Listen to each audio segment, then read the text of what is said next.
আসসালামু আলাইকুম রহমতুল্লাহ। ভারতের সাথে আমেরিকা হিন্দু হত্যা, নির্যাতন, সহিংসতা নিয়ে মুখ খুললেন। একটু দেরিতে হলেও খুলেছেন। আপনারা জানেন, দীপুচন্দ্র দাসের হত্যার পরে, অমৃত মণ্ডলের হত্যার পরে ভারতে একের পর এক বাংলাদেশের হাইকমিশন ঘেরাও, ইটপাটকেল মারা। বাংলাদেশের যতগুলো হাইকমিশন ভারতে আছে সবগুলোইতে কিন্তু একটা বিক্ষোভ এবং স্মারকলিপি ভারতবাসী যারা হিন্দু বিশেষ করে তারা দিয়েছে, এবং শুভেন্দু অধিকারী বারবার হুঁশিয়ারি এবং সংকেত দিয়েছে। পাশাপাশি বাংলাদেশে যারা হিন্দু বা সংগঠন রয়েছে তারাও হুঁশিয়ারি বা সংকেত দিয়েছে।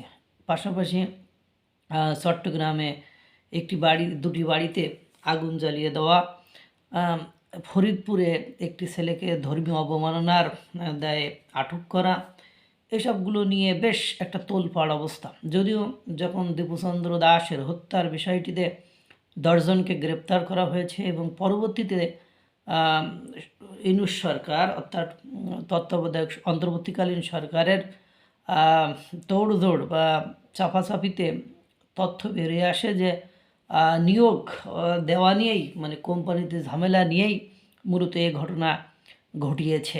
আসলে ওখানে ধর্মীয় অবমাননা বা বিশ্বনবী সাল্লাল্লাহু আলাইহি সাল্লামকে নিয়ে কটূক্তি করা হয়নি। এটা নিয়ে একের পর এক যে জলঘোলা হচ্ছিল এবং এটা যে বন্ধ করতে হবে সেটার জন্য আমেরিকার এক্সটার্নাল স্টেট অ্যাফেয়ার্সের মুখপাত্র বলেছেন যে মার্কিন যুক্তরাষ্ট্র সকল প্রকার ধর্মীয় হিংসা দায়িত্বহীন নিন্দা জানায় এবং বাংলাদেশের সকল সম্প্রদায়ের নিরাপত্তা নিশ্চিত করার জন্য বাংলাদেশের অন্তর্বর্তী সরকার যে পদক্ষেপ গ্রহণ করেছে, অর্থাৎ ওই যে দীপুচন্দ্র দাসের হত্যার যে 10 জনকে আটক করেছে সেটার স্বাগত জানিয়েছে। আমেরিকা ধর্মীয় স্বাধীনতা, মত প্রকাশের স্বাধীনতা এবং শান্তিপূর্ণ সমাবেশ ও সংঘবদ্ধতাকে সমর্থন করে। অর্থাৎ আপনি যে সংখ্যাগরিষ্ঠ বলে আপনার ধর্মকেই প্রায়োরিটি দিতে হবে, অন্যরা মত প্রকাশ করতে পারবে না, এটাকে তারা কোনোভাবে বরদাস্ত করে না। আমেরিকার এক্সটার্নাল স্টেট অ্যাফেয়ার্সের মুখপাত্র আরও বলেন যে ঘৃণা ও গোঁড়ামির এই জঘন্য কাজগুলোর বিপক্ষে সকলকে একসঙ্গে আওয়াজ তুলতে হবে। তারপরে বাংলাদেশের HRCBM রিপোর্টে প্রকাশিত হয়েছে যে বাংলাদেশে হিন্দুদের ঘরবাড়ি পুড়িয়ে দিচ্ছে উগ্রপন্থীরা। এবং আপনারা জানেন ভারতীয় পররাষ্ট্র মন্ত্রণালয়ের ব্রিফিংয়ে বলা হয়েছে যে 15-16 মাসে 960টি সহিংসতার ঘটনা ঘটেছে।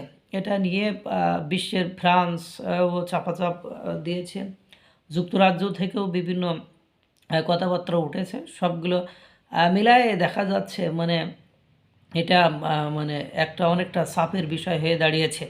এবং আপনারা দেখবেন আস্তে আস্তে করে এটাই বাংলাদেশের জন্য গোদের উপর বিষপোড়া হয়ে দাঁড়াবে।